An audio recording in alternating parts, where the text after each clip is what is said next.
Bienvenidas y bienvenidos, gracias por estar en este programa en esta ocasión nuevamente y gracias a nuestro invitado John Gibler.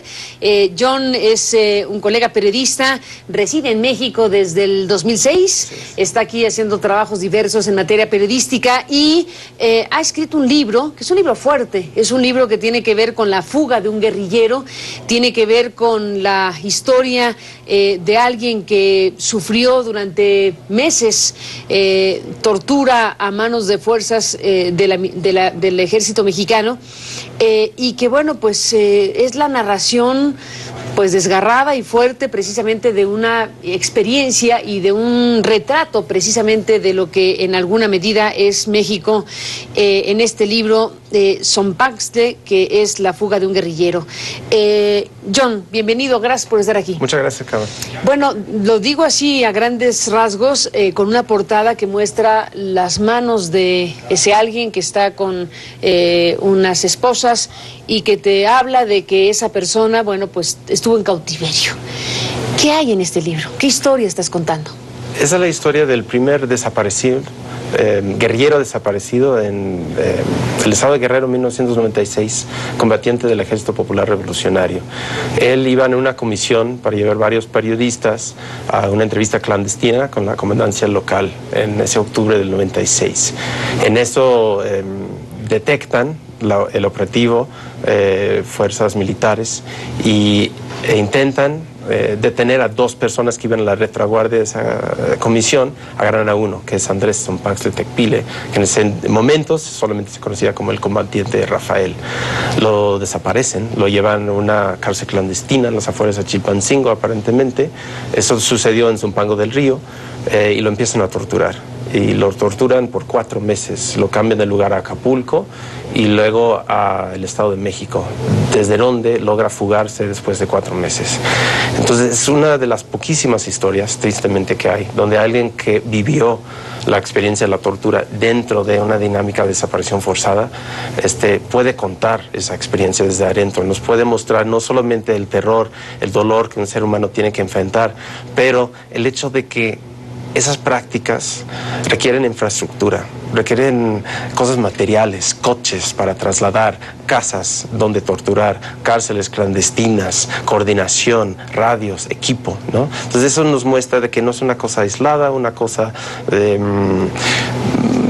no sé, fortuita, pero es una práctica de Estado, ¿no? Que nos muestra en esos años que todas las técnicas de contrainsurgencia que venían de la Guerra Sucia, que existían no solo en México, en toda América Latina y también en Estados Unidos, que era tal vez el nodo central del desarrollo de esas técnicas, sí, no solamente, bueno, seguían vigentes en los 90, y yo diría que también siguen vigentes, pero no solamente siguen vigentes como práctica de Estado, pero en estos tiempos se han casi privatizado, dispersado, para que no son solamente casos de fuerzas estatales que torturan o desaparecen para aplastar movimientos insurrectos, pero fuerzas paraestatales, fuerzas no estatales, que usan la tortura y la desaparición simplemente como un método cotidiano de su negocio, de su industria.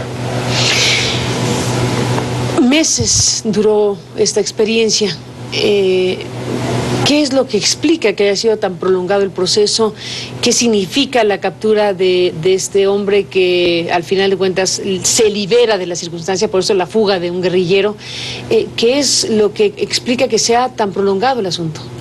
Yo creo que este fue el primer preso político, aunque no reconocido, desaparecido de la guerrilla en casi 20 años. O sea, viene toda la época de las guerrillas urbanas y rurales en México, de los 60 hasta la amnistía en el 82, y donde hay miles de desaparecidos, miles de casos de tortura, mientras las fuerzas federales buscaban aniquilar los movimientos armados, ¿no?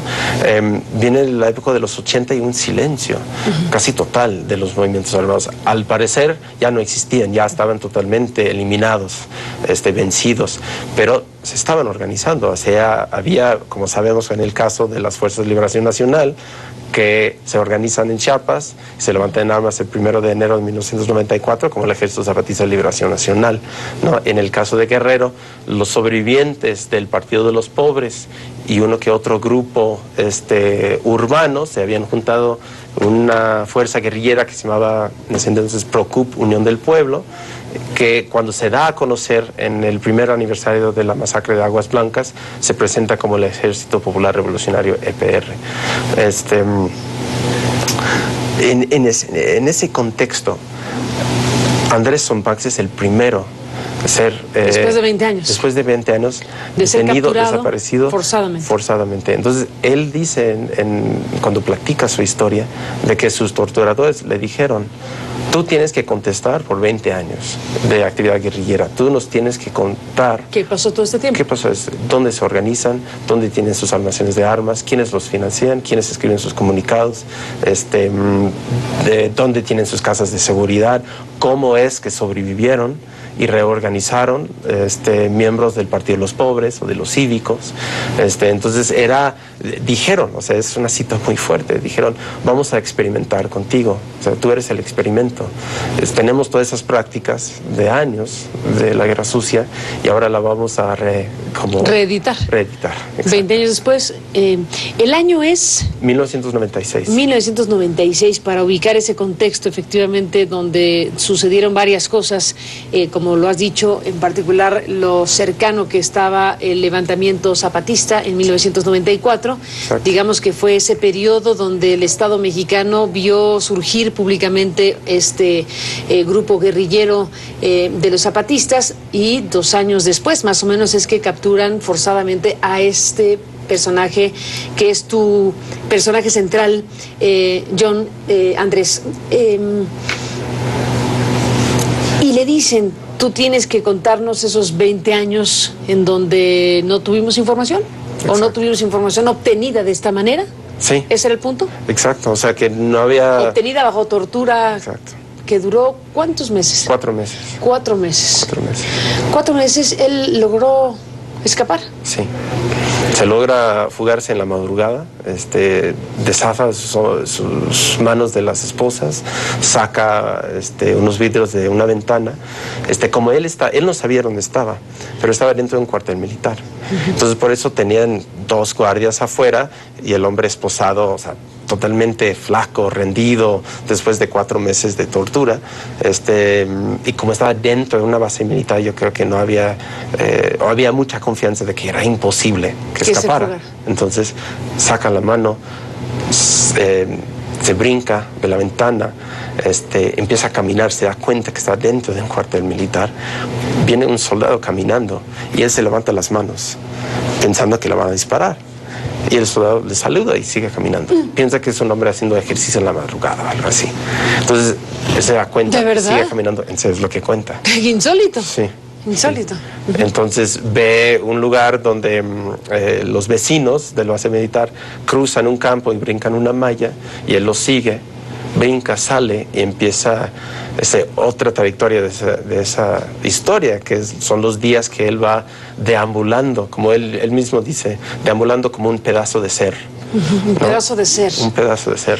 ¿Cuánto tiempo deambula hasta que llega a dónde? Varios días, hasta que logra... Sin comer, sin... O sea, pidiendo monedas, diciendo: disculpe, no sé dónde estoy, es que me golpearon, estaba borracho, salí de la pelea, no sé dónde estoy. Entonces, que le dieran una moneda, o alguien le invitaron un vaso de agua. ¿Eso hasta fue que por fin... ¿En qué lugar ya? En el Estado de México, sí. En el base militar que está ahí por Teotihuacán. Y sobrevive esos días deambulando. Exacto. Logra conseguir un aventón y se va. Y de inmediato busca ponerse en contacto con la organización, ¿no? Para decir: yo me fugué, o sea, me escapé. ¿La organización para ese entonces era el Partido de los Pobres? No, en 96 es el EPR. El EPR. ¿Y el antecedente es el Partido de los Pobres? Varios antecedentes. Varios antecedentes. Sí. Ajá. Pero, digamos, él pertenecía, ha pertenecido, no sé si pertenece, pero en todo caso pertenecía en ese momento a este Ejército Popular Revolucionario. Sí. Sale del campo militar, deambula y lo primero que logra hacer cuando logra el aventón es tocar base con ese EPR. Después de la pausa, John Gibler nos cuentas qué siguió sucediendo.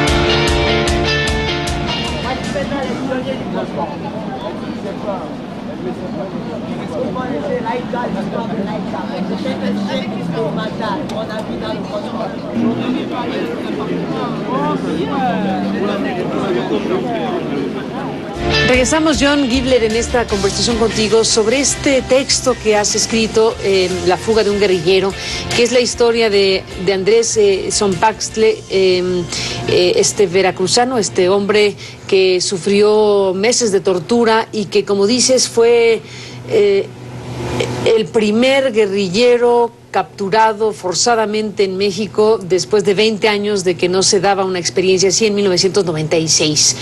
Es la historia, es la narración, es el testimonio de cómo padeció esa tortura durante esos meses, cómo logró fugarse y cómo, deambulando algunos días, finalmente logró un aventón que lo hizo regresar a su tierra, en Veracruz, en México. Ahí estamos. ¿Y qué siguió pasando, John? Pues él se pone en contacto con la organización, cuenta lo que les pasó y sus jefes no le creen.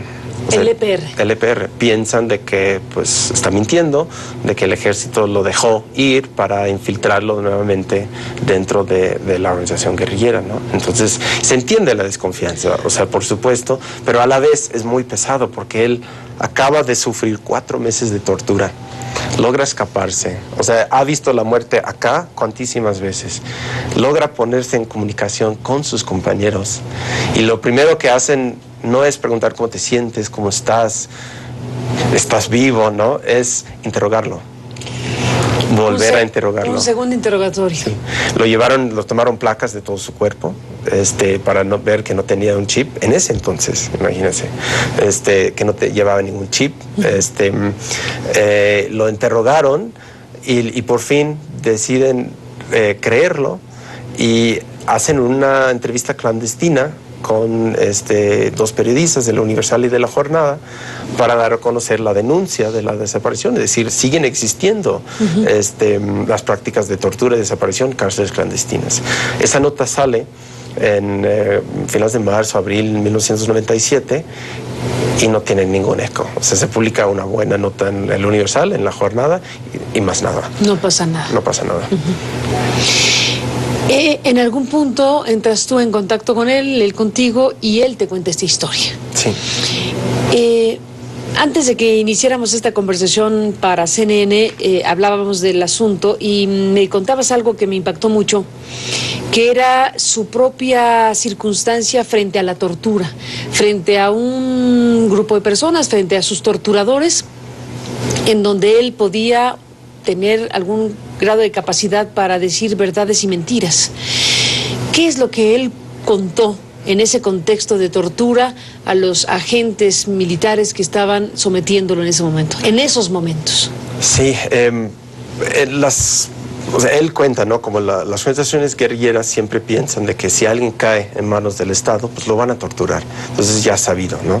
Entonces la organización tiene medidas de que si alguien cae preso o es desaparecido, los lugares que esta persona conoce, la organización los tiene que abandonar de manera inmediata para que esta persona los puede, se dicen, tirar, ¿no? O sea, entregar al gobierno para aliviar un poco la tortura, para comprar tiempo, para comprar vida. Entonces él, su primer como reacción es, bueno, cuenta, cuando lo detienen, primero piensa en su mujer y sus hijos y se despide de ellos. Y dice que en los 4 meses que estuvo torturado, nunca volvió a pensar en ellos, porque no pudo. Tenía que despedirse, para no tener algo tan querido dentro de su conciencia, ¿no? Porque tan aferrado a nunca traicionarlos, ¿no? Entonces se despide de ellos y enfrenta que ahora le toca, dice, ahora me toca, que se podré aguantar o no. Entonces, el primer paso es simplemente aguantar todo, horas, para llegar a un momento donde él puede entregar un cuarto, ¿no? Que es un cuarto sin importancia donde a veces dormían, en este caso en Chilpancingo, ¿no? Y desde ahí empieza una dinámica, ¿no? De entregar cosas reales de la estructura, pero donde él está seguro o piensa que está seguro de que no va a haber nadie ni material que perjudica, pero mezclando esta información con cosas que él inventa, porque él tal vez no conocía tantos lugares que puede seguir entregando, ¿no? Y obviamente tenía sobre todo que proteger los lugares donde él pensó de que todavía iba a haber compañeros, gente. Sobre todo hay un caso muy fuerte, que es la casa de seguridad en Acapulco, que él cuidaba, era la casa que él estaba encargado de esa casa. Entonces él nunca entrega la casa, nunca menciona la casa. Después de que él está desaparecido como un mes, la estructura estatal del EPR decide mandar unos compañeros a la casa a desalojarla, porque tenía material, ¿no? Entonces ellos llegan y no hay nadie, o sea, no hay un operativo de vigilancia para detenerlos. Entonces eso es como una prueba de que él no había entregado nada. Entran y tal vez con el miedo, con los nervios, estos compañeros llevan cosas de valor monetario, pero no valor revolucionario. Entonces llevan la tele, la bici, una cámara y dejan los panfletos, las botas militares, los paliacates, explosivos, o sea, cosas que a cualquiera dice es una casa de la guerrilla. Entonces, ¿qué pasa? Nada, se van, pasan los meses y él tenía 3 meses de renta pagados por adelanto. Entonces, viene el cuarto mes, no paga la renta, la dueña de casa manda a alguien a ver qué pasó, no hay nadie, entra, ve el material y llama a la policía. Entonces la policía monta un operativo donde dicen a la prensa, después de meses de exhaustivas investigaciones, encontramos la casa del EPR que tiene todo esto y lo presentan ante los medios. En este momento, Zompantli todavía está desaparecido. Llegan sus torturadores y le dicen, ¿qué pasó con esta casa? ¿No? ¿Por qué no nos dijiste esta casa? Ahora sí te toca. ¿No? Qué fuerte. Sí. Entonces, todo el tiempo él estaba intentando mezclar, como decimos, verdades con mentiras, para a la vez hacer un juego para que no le maten, para bajar la intensidad de la tortura, hacer aparecer que él estaba colaborando y diciendo todo lo que tenía, pero protegiendo siempre a la gente, ¿no? Sus compañeros.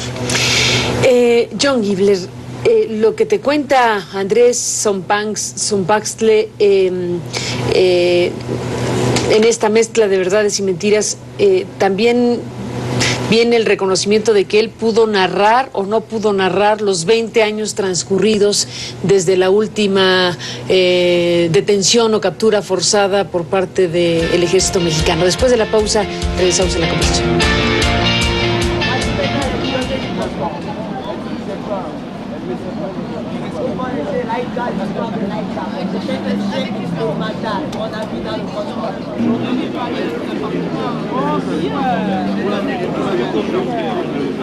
Bueno, John, estamos en la parte final de esta conversación. Brevemente te preguntaba yo hace rato si este guerrillero que fue detenido, capturado forzadamente y torturado durante 4 meses, en la mezcla de verdades y mentiras, ¿logró o no logró transmitir lo que sus torturadores querían, que era un poco la estructura de lo que pasó con los movimientos guerrilleros en México en 20 años, quiénes eran, cómo habían sobrevivido, todas las preguntas que le hicieron? ¿Pudo dotar de información a sus torturadores sobre eso? Bueno, de manera tajante, él quiso ocultar todo, por supuesto, es su chamba, ¿no? Entonces él en todo momento les decía que apenas había entrado en la guerrilla, que era joven, que no conocía a comandantes, que no conocía la historia de cómo habían sobrevivido desde los 80, que apenas estaba entrando y sabía de pocas cosas, tenía pocos contactos. Entonces él en todo momento como quiso poner una barrera ante sus torturadores de cualquier acceso a esas historias. John, en la parte final de este libro, te pregunto de esta manera el asunto que me viene a la cabeza. ¿Frente a qué estamos? ¿Frente a un libro que pretende hacer un ejercicio crítico de los movimientos guerrilleros en México? ¿O es una apología de la guerrilla? ¿O qué es esto? Buena pregunta, gracias, Carmen. La verdad, busca ser un libro que escucha profundamente al por qué algunas personas toman ese camino de lucha. Entonces, a la vez, es un libro de denuncia de la tortura, de la desaparición forzada como prácticas de Estado. Pero también es un libro que simplemente quiere tomar un guerrillero mexicano, indígena, náhuatl, en serio como ser humano y preguntarle por qué este camino de lucha, ¿no? Y también una entrevista con su compañera, indígena náhuatl, también mujer, que también formaba parte del EPR en ese entonces, preguntarle por qué decides luchar y decides luchar de esa forma. Y ves que ellos cuentan, no de que leen Marx en la universidad, no fueron a la universidad, no de que llevaron playeras del Che, pues no llevaban playeras del Che, cuentan las historias vividas en sus tierras de discriminación, de violencia económica, de represión militar. Y en el caso de Andrés cuenta concretamente que el primer como ejemplo que él tiene de un camino de resistencia, de lucha, una posibilidad, es la historia de Lucio Cabañas. ¿A partir de ahí él decide tomar esa vía? Desde los 17, 18 años. Desde los 17. ¿Qué te deja a ti finalmente como periodista, como ser humano final de la historia, lo que aquí oíste de estas dos personas? ¿Cuánto tiempo conversaste con ella? ¿Cuánto tiempo conversaste con él? Mucho tiempo, y me deja muchas cosas. Me deja primero muchas preguntas. Por ejemplo, ¿cómo escribir de una forma que no reproduce la violencia que ha sufrido una persona? O sea, ¿cómo escribir sin hacer violencia? Que no solamente en el momento de teclear, pero en el momento de reportear, de entrevistar, cómo hacer las preguntas, cómo tratar a ese ser humano. Y también, ¿qué haces cuando tienes un libro publicado? Ahí no termina la historia, ¿no? Hay muchos compromisos de cómo contar la historia que uno no vivió de una forma respetuosa, que busca ser respetuosa. Y también, por otro lado, pues me inspira profundamente el hecho de tener tan fuerte una voluntad de lucha.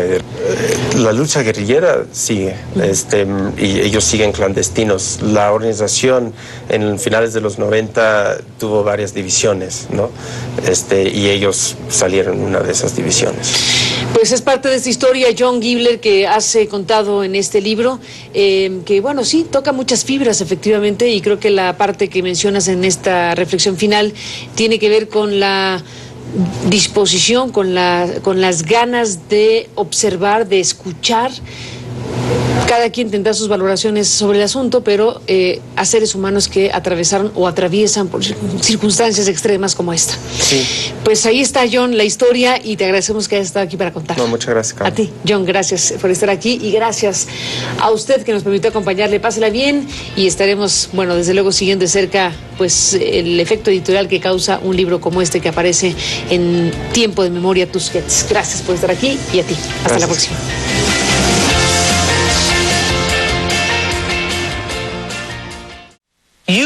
Cuando usted era presidente, se puso una suerte de traje militar y anunció una guerra contra las drogas y los carteles. Ahora, durante su presidencia, 60,000 personas murieron. Los cadáveres se acumularon. Esta guerra fue considerada un fracaso. ¿Qué le diría usted a los mexicanos, a nuestros televidentes? ¿Valió la pena? ¿Lo lamenta? Primero que nada, déjeme decirle, yo nunca declaré una guerra. Bueno, usted la llevó a cabo, usted la lanzó.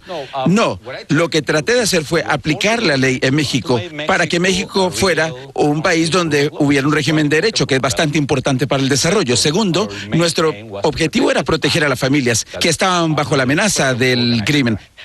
Pero como lo dije, 60,000 personas murieron. Su propio estado es el más peligroso en este momento en México, al punto que fuerzas paramilitares lo controlan porque el gobierno no lo maneja. Ese es exactamente mi punto. Pero ¿usted lamenta alguna de las tácticas?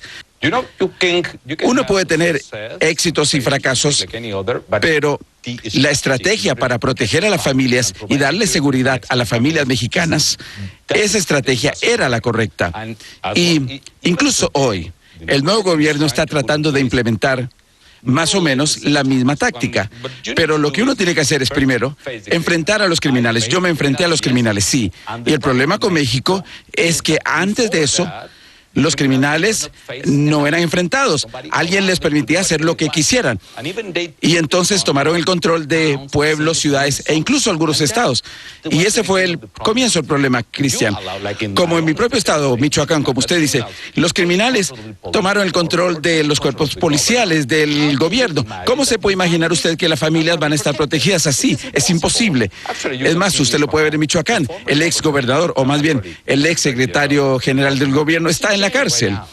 Y el actual gobernador, hace algunos días, tuvo que renunciar porque su hijo apareció en un video con los criminales. Así que uno tiene que comprender, tenemos que comprender que el crimen organizado está tomando el control de territorio no solo en México, sino también en Centroamérica, algunos países de América Latina y algunos países de África. Entonces tenemos que enfrentar a los criminales. Segundo, y más importante, tenemos que reconstruir las instituciones del orden.